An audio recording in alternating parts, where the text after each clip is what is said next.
साल 1967 अगस्त का महीना।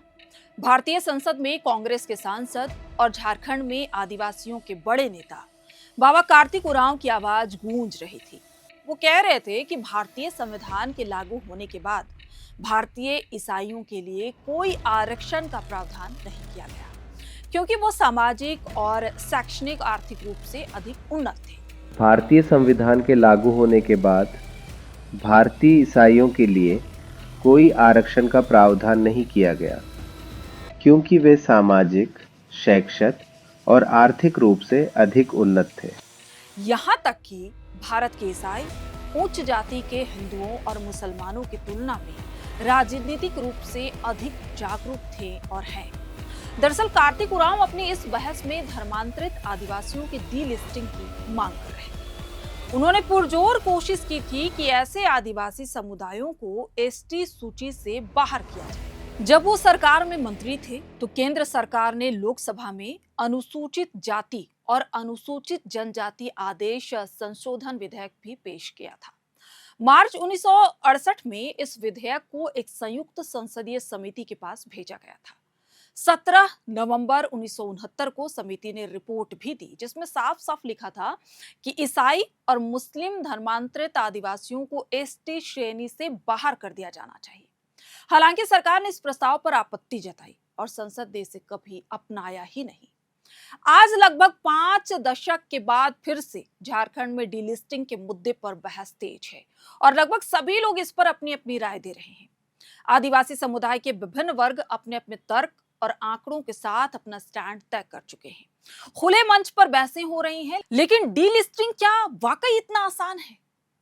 1968 में भारत सरकार ने क्यों डीलिस्टिंग नहीं किया? कानूनी प्रावधान क्या कहता है? पटना हाईकोर्ट के किस फैसले का जिक्र डीलिस्टिंग के विरोध वाले लोग कर रहे हैं, जिसमें कार्तिक उरांव केस हार गए थे? क्या है संविधान का अनुच्छेद 342 और क्यों इसका जिक्र बार बार आ रहा है? एक और रिपोर्ट का जिक्र हो रहा है, लोकूर कमेटी, उसके रिकमेंडेशन क्या थे? ऐसे कई सवाल हैं जिसका जवाब ढूंढे बिना आप डीलिस्टिंग के पूरे मसले और हाल के विवाद को नहीं समझ सकते हैं। और सबसे बड़ा सवाल तो यह है कि राज्य की सबसे बड़ी और सत्ताधारी पार्टी झामुमो, जो कि आदिवासियों की ही राजनीति करती है, वो इस पूरे मसले पर चुप क्यों है? एयर नाउ ये कोशिश कर रहा है कि राज्य के गंभीर घटनाक्रम और मुद्दों पर एक्सप्लेनर के माध्यम से बात की जाए, ताकि हमारे दर्शकों तक सिर्फ सूचना ही नहीं पहुंचे बल्कि उनका ज्ञान वर्धन भी हो सके। इस कड़ी में हम आज अपना पहला एक्सप्लेनर वीडियो लेकर आपके सामने उपस्थित हुए हैं। नमस्कार, मेरा नाम प्रियंका मिश्रा है और आप देख रहे हैं एयर नाउ की खास प्रस्तुति झारखंड एक्सप्लेनर। सबसे पहले समझते हैं कि डीलिस्टिंग क्या है। डीलिस्टिंग का सीधा अर्थ है लिस्ट से हटा दिया जाना। कौन सी लिस्ट से? अनुसूचित जनजाति की लिस्ट से। यानी मोटे तौर पर अगर हम आपको समझाएं कि जो समुदाय डीलिस्टिंग होते हैं उन्हें एसटी वर्ग के तहत मिलने वाली सरकारी लाभ नहीं मिल पाएगा, जिसमें से सबसे महत्वपूर्ण है आरक्षण। और फिलहाल जिस डीलिस्टिंग की मांग हो रही है उसके तहत ऐसे आदिवासी समुदायों को डिलिस्ट करने पर जोर दिया जा रहा है जो धर्मांतरित होकर ईसाई या इस्लाम धर्म अपना चुके हैं। मांग करने वाले ऐसे दक्षिणपंथी समूह में हैं जो मानते हैं कि आदिवासी हिंदू धर्म का हिस्सा है, यानी सरना सनातन एक है। दूसरी तरफ एक बड़ा आदिवासी तबका आदिवासियों को ना तो ईसाई मानता है और ना मुस्लिम मानता है और ना ही हिंदू मानता है। उनका अपना तर्क है कि अगर धर्म बदलने के कारण समुदाय विशेष का आदिवासी दर्जा हटाने की मांग हो रही है तो यही नियम उन आदिवासियों पर भी लागू होना चाहिए जिन्होंने हिंदू धर्म अपना लिया है। दरअसल डीलिस्टिंग का ताजा विवाद भी यहीं से शुरू हुआ। आप सबको पता है कि झारखंड सहित पूरे देश में जनगणना की प्रक्रिया चल रही है। जनगणना के दौरान झारखंड के कई आदिवासी समुदाय ने आदिवासियों से अपील की कि वो अपने धर्म वाले कॉलम में हिंदू ना लिखे, इसके बजाय सरना या अन्य लिखे। यहां से सरना सनातन एक है या नहीं है वाला विवाद फिर से खड़ा हो गया, जिसकी जड़ें डीलिस्टिंग के साथ जुड़ी हुई है। दूसरी तरफ आज से लगभग एक सप्ताह पहले दिल्ली में राष्ट्रीय स्वयंसेवक संघ से जुड़े आदिवासी संगठन जनजातीय सुरक्षा मंच ने मांग की कि जो आदिवासी ईसाई या इस्लाम धर्म अपना चुके हैं उन्हें अनुसूचित जनजाति यानी एसटी कैटेगरी से डिलिस्ट कर दिया जाए, यानी बाहर किया जाए। इन दोनों घटनाओं ने आदिवासियों के बीच धार्मिक पहचान और डीलिस्टिंग की लंबी बहस को फिर से जिंदा कर दिया है। वही बहस जो लगभग 50 साल पुरानी है और रह रह कर उठती रहती है, एक टीस की तरह।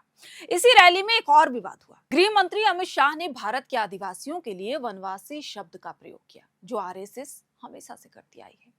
इससे विवाद और गहरा हो गया और कई लोगों ने इस पर विरोध किया। रांची में पुतला दहन किया गया। वनवासी और आदिवासी का सीधा फर्क है। आदिवासी मतलब आदि काल से यहाँ रहने वाले लोग, जिसे अंग्रेजी में एब ओरिजिनल कह सकते हैं, और वनवासी मतलब वन में रहने वाले लोग। इसी विवाद का तोड़ शब्द है जनजाति, जो संविधान की भाषा है और सर्वमान्य भी। लेकिन फिर भी कई समूह आदिवासी कहलाना पसंद करते हैं, जनजाति या वनवासी नहीं। इसलिए केंद्र सरकार जनजाति गौरव दिवस मनाती है, लेकिन झारखंड सरकार आदिवासी महोत्सव मनाती है। झारखंड बनाम वनांचल का मुद्दा भी कुछ ऐसा ही था।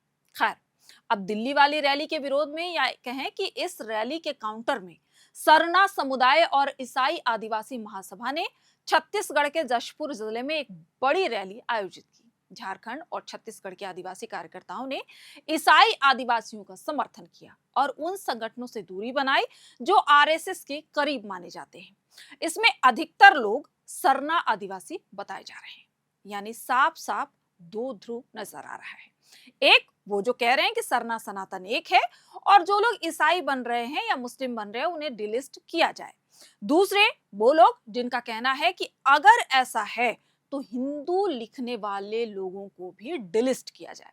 फिलहाल यहां तक मामला पहुंच गया है। अब समझते हैं कि आरएसएस वाले आदिवासी संगठन जनजातीय सुरक्षा मंच की डिलिस्टिंग की मांगे क्या है, जो उन्होंने प्रधानमंत्री और राष्ट्रपति के समक्ष रखी है। पहला, लोकूर समिति द्वारा तय किए गए मानदंडों के आधार पर अनुसूचित जनजाति की एक स्पष्ट कानूनी परिभाषा तय हो। दूसरा, संविधान के अनुसूचित जनजाति आदेश 1950 में आवश्यक संशोधन या स्पष्टीकरण करना, यानी धर्मांतरित समुदायों की डीलिस्टिंग। तीसरा, आदिवासी समुदाय की सांस्कृतिक पहचान और उनके संवैधानिक अधिकारों की प्रभावी ढंग से रक्षा करना। देखिए, लोकूर कमेटी ने 1965 में आदिवासियत को परिभाषित करने के लिए 5 मानदंड दिए थे। आदिम लक्षणों के संकेत, विशिष्ट संस्कृति, भौगोलिक अलगाव, बड़े समुदायों के साथ संपर्क में संकोच और पिछड़ापन। भारत सरकार द्वारा किसी समुदाय को अनुसूचित जनजाति का दर्जा देने के लिए इन्हीं मानदंडों का उपयोग किया जाता है। लेकिन जनजातीय सुरक्षा मंच मांग कर रहा है कि इसी के आधार पर एक कानूनी परिभाषा भी तय किया जाए, क्योंकि ये तो सिर्फ एक कमेटी की रिपोर्ट थी, या ये कहें कि रिकमेंडेशन था। अब हम समझते हैं कि डिलिस्टिंग के कानूनी प्रावधान क्या हैं, क्या कहते हैं, संविधान क्या कहता है और क्यों ये इतना पेचीदा है। इसे समझने के लिए हम कोर्ट के 2 फैसलों का भी जिक्र करेंगे। हाल ही में सुप्रीम कोर्ट ने दोहराया कि ईसाई या इस्लाम धर्म अपनाने वाले दलित समुदाय के लोग अनुच्छेद 341 के तहत अनुसूचित जाति का दर्जा नहीं मांग सकते। ये बात हम सबको भी पता है कि अगर आप धर्म बदलते हैं तो आपको एससी का दर्जा छीन जाता है, क्योंकि दलित की संकल्पना हिंदू वर्ण व्यवस्था में ही है। लेकिन अनुच्छेद 342 जो एसटी से संबंधित है, उसमें धर्म का स्पष्ट उल्लेख है ही नहीं, ऐसा सुप्रीम कोर्ट कह रही है। 341 और 342 में जो ये अंतर है, इसलिए इतना कंफ्यूजन है और इसीलिए अनुच्छेद 342 में संशोधन की मांग उठ रही है। बाबा कार्तिक उरांव भी इस बात को लेकर कोर्ट गए थे। दरअसल 1962 में वो लोहरदगा से अपना पहला लोकसभा हार गए थे। लोहरदगा तब भी एक एसटी सीट थी। उन्हें हराने वाले थे डेविड मुंजनी, वो ईसाई थे। इसलिए कार्तिक उरांव पटना हाई कोर्ट गए और तर्क दिया कि उनके प्रतिद्वंदी ने ईसाई धर्म अपना लिया है, इसलिए वो अब उरांव समुदाय के आदिवासी नहीं रहे। इसीलिए उन्हें अयोग्य घोषित कर दिया जाना चाहिए और कार्तिक उरांव को सांसदी मिलना चाहिए। हालांकि पटना हाईकोर्ट ने फैसला सुनाया कि उरांव मुख्य रूप से एक जनजाति और जातीय पहचान है, ना कि कोई धर्म। अदालत ने कहा था कि the Christian and the non Christian Oraons stand on the same footing as belonging to scheduled tribes for the purpose of such employments, यानी ईसाई और गैर ईसाई आदिवासी एक ही हैं और असूचित जनजाति का हिस्सा है। कोर्ट ने ये पाया कि ईसाई उरांव अपनी कुल प्रणाली को बचाए रखते हैं और आदिवासी रीति रिवाजों और त्योहारों का पालन करते हैं। फैसले में भी कहा गया था कि डेविड मुंजनी पहले उरांव हैं और बाद में ईसाई। ये लगभग वही बात है जो हाल में सुप्रीम कोर्ट ने कहा है। आरएसएस और भाजपा से जुड़े आदिवासी समूह अक्सर कार्तिक उरांव का नाम लेकर दावा करते हैं कि आदिवासी हिंदू हैं, जबकि कार्तिक उरांव ने अपनी पुस्तक 20 वर्ष की काली रात में आदिवासी आस्था को आदि धर्म के रूप में परिभाषित किया है। हालांकि वो तर्क देते थे कि धर्मांतरित ईसाइयों को एसटी लाभ नहीं मिलना चाहिए, लेकिन उन्होंने ये भी कहा था कि आदिवासी हिंदू नहीं है। उन्होंने सवाल उठाया था कि आदिवासियों को हिंदू सामाजिक व्यवस्था के किस वर्ण में रखा जा सकता है। वो न तो ब्राह्मण है, न क्षत्रिय, न वैश्य और न ही शूद्र। कार्तिक उरांव की बेटी और नेत्री गीता श्री उरांव ने द इंडियन एक्सप्रेस को दिए गए एक इंटरव्यू में बताया कि उनके पिता की लेखनी और राजनीतिक विरासत को तोड़ मड़ोड़ कर पेश कर दिया गया ताकि आदिवासी समुदायों को गुमराह किया जा सके। उन्होंने कहा कि मेरे पिता कभी ईसाई समुदाय से नफरत नहीं करते थे, वो धर्मनिरपेक्ष थे। उस समय उनका मानना था कि संसाधनों का समान वितरण होना चाहिए, जबकि आरएसएस समूह आदिवासियों द्वारा हिंदू प्रथाओं का पालन करने पर आपत्ति नहीं जताते, लेकिन वो तब आपत्ति जताते हैं जब आदिवासी समुदाय ईसाई धर्म का पालन करते हैं। बहरहाल डीलिस्टिंग को लेकर पूर्वोत्तर के आदिवासियों की स्थिति ज्यादा पेचीदा है। मिजोरम, मेघालय और नागालैंड जैसे राज्यों में आदिवासी आबादी का लगभग 80% हिस्सा ईसाई है। मणिपुर में भी नागा और कुकी जनजाति में ईसाई धर्म के अनुयायियों की संख्या 40% से 50% के आसपास है। अरुणाचल प्रदेश में भी आदिवासी आबादी में ईसाई धर्म मानने वालों की संख्या 30% से 35% के आसपास है। झारखंड, छत्तीसगढ़ सहित अन्य राज्यों में भी ईसाई आदिवासियों की संख्या प्रभावी है। ऐसे में अगर डीलिस्टिंग की प्रक्रिया होती है तो भारत में आदिवासियों की संख्या काफी हद तक कम हो जाएगी। अब आप इसका राजनीतिक अर्थ समझिए। अगर भारत में आदिवासियों की संख्या कम होती है तो आदिवासी रिजर्व सीटों की संख्या भी कम हो जाएगी, यानी कई सीटें ऐसी होंगी जहां अब तक सिर्फ आदिवासी समुदाय के लोग चुनाव लड़ते थे, भले ही क्रिश्चियन हो या सरना हो या हिंदू लिखते हो, लेकिन अब वहां से सामान्य लोग चुनाव लड़ सकेंगे।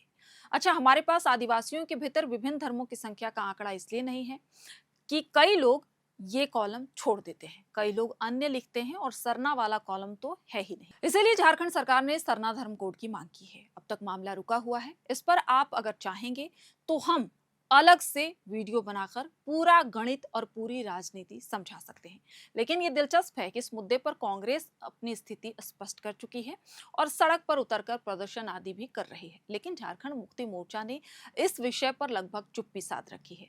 सरना सनातन के विषय पर उनकी तरफ से कुछ बयान तो आ जाते हैं, लेकिन डीलिस्टिंग पर पार्टी कुछ ज्यादा नहीं बोल रही है। फिलहाल गेंद केंद्र सरकार के पाले में है। अगर वाकई सरकार ऐसे किसी संशोधन की तरफ बढ़ती है तो ये मामला आगे बढ़ सकता है। सड़क पर थोड़ी हलचल दिख सकती है और सदन में हंगामा दिख सकता है, या फिर हो सकता है कि मामला फिर से ठंडे बस्ते में डाल दिया जाए ताकि बाद में इसका इस्तेमाल किया जा सके। ये भी दिलचस्प है कि जब ये मुद्दा राष्ट्रपति के पास पहुंचा है तो देश के राष्ट्रपति खुद ही आदिवासी समाज से आती है। मुझे लगता है कि अभी ये बहस बहुत अधूरी है और अर्ली स्टेज पर है। अगर सरकार वाकई इस तरफ कदम बढ़ाती है तो इसके और भी कई पहलू खुलकर सामने आएंगे। झारखंड के संदर्भ में अगला एक्सप्लेनर आप लोग किस पर देखना चाहते हैं, हमें कमेंट बॉक्स में जरूर बताइएगा। साथ ही आपको हमारा ये कार्यक्रम कैसा लगा, इसका भी फीडबैक जरूर दीजिएगा। डीलिस्टिंग को लेकर हमारा विश्लेषण आपको पसंद आया या नहीं, इसके लिए भी अपना राय जरूर साझा कीजिएगा। आप सभी का बहुत बहुत शुक्रिया।